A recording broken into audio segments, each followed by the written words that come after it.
Next presentation, it gives me great pleasure to call up our Keser Shem Tov awardee. The Mishnah teaches that there are many crowns that Jews can hold. Keser Kahuna, Keser Malchus, but Keser Shem Tov is Ole al Gabehen. In DRS, the person who wins the Keser Shem Tov award is voted on by his peers as that young man who is a role model to his peers about everything that DRS stands for.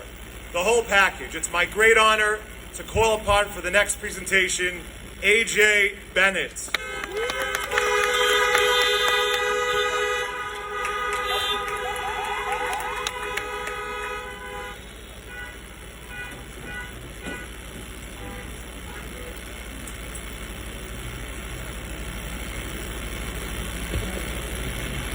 Wow, I can't believe these 4 years are coming to a close, especially because the last few months have zoomed by. Bershus my parents, Rabbi Kamenetsky, and all of the Rabbeim and teachers of DRS. Let me start by saying, I am only standing here today because of the people I strive to emulate, my parents. In fact, when people wished me a Mazel Tov, I told them that this award was really for them. Rabbi Victor Miller says, "We are not born winners, we are not born losers, we are born choosers." Choosing how we see the things we experience in life is among the most important choices we will ever make. 2020 was welcomed in as the year of vision, the year of clarity. Yet, how many of us actually have clarity today?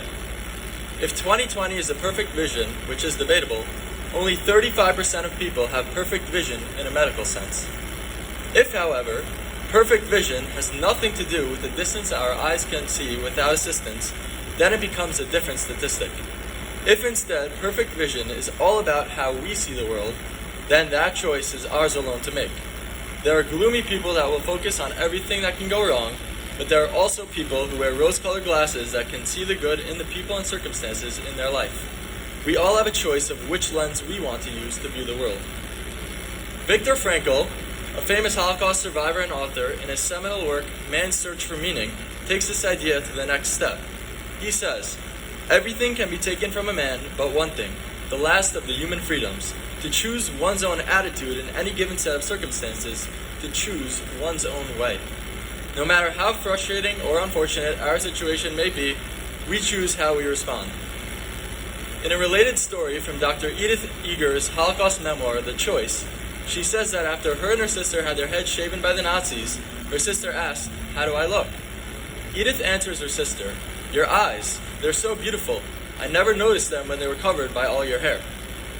Edith explains that this was the first time in her life that she realized we all have a choice, to pay attention to what we have lost or to pay attention to what we still have. By now, everyone's heard of Dr. Fauci and his guidelines. You may have also heard to never let a good crisis go to waste. So what can we learn and take away from all of this? The CDC has provided guidelines of how to protect yourself and others from the coronavirus. As we emerge from the pandemic, I believe that the lessons of these guidelines should not go to waste on us. They can be used to help us make good choices in our lives once we leave high school. Here are those guidelines. Number 1, know how it spreads. The best way to prevent illness is to avoid being exposed to the virus. Use the time quarantined in yeshiva to focus on your internal development to make sure you will be prepared to make it. Make sure you're free from viruses from the outside world. Work on bettering yourself at this time. Continue developing the strengths you have and the weaknesses you can work on. This is a key time in your growth once we leave high school. Number 2, wash your hands often. Once you have spent time in yeshiva and are ready to go out, be aware of the environment and think about ways to protect yourself as you go into the world. Have consistencies. Develop routines that work for you. Going to Minyan 3 times a day, having a Seder for learning. Establish a framework for yourself and set goals for yourself and establish ways to measure if you have achieved them. Number 3, monitor your health. Be alert for symptoms and use precautions, especially in settings where it may be difficult to keep a physical distance of 6 feet. Once you're out there and doing it, whatever it is you choose to do, always be mindful of experiences you've had in the earlier phases of your life. Constantly assess and reassess yourself to make sure you are making the proper choices. Use vigilance in assessing values rather than in assessing antibodies. Use the values instilled within you to monitor your growth, especially when you're put in challenging situations. We at DRS have been blessed with Rabbeim and teachers who have helped give us clarity. Rabbeim who have guided us as to what proper choices look like and how to look at things with an ayin tov. The values they've embedded in us will help guide us to make the proper choices. We are also fortunate to have families that have surrounded us with warmth and love, setting optimal environments for us to grow in and prepare us for life. And finally, to you, my fellow classmates, Mazel Tov, we did it. We had 4 amazing years together and are now ready to face the world. The key is to ask yourself, how will you see the world? Which glasses will you choose to wear?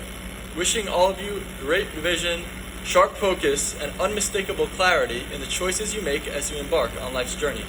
If you'll join me and choose to see the world with a more positive 2020 vision, please honk your horns.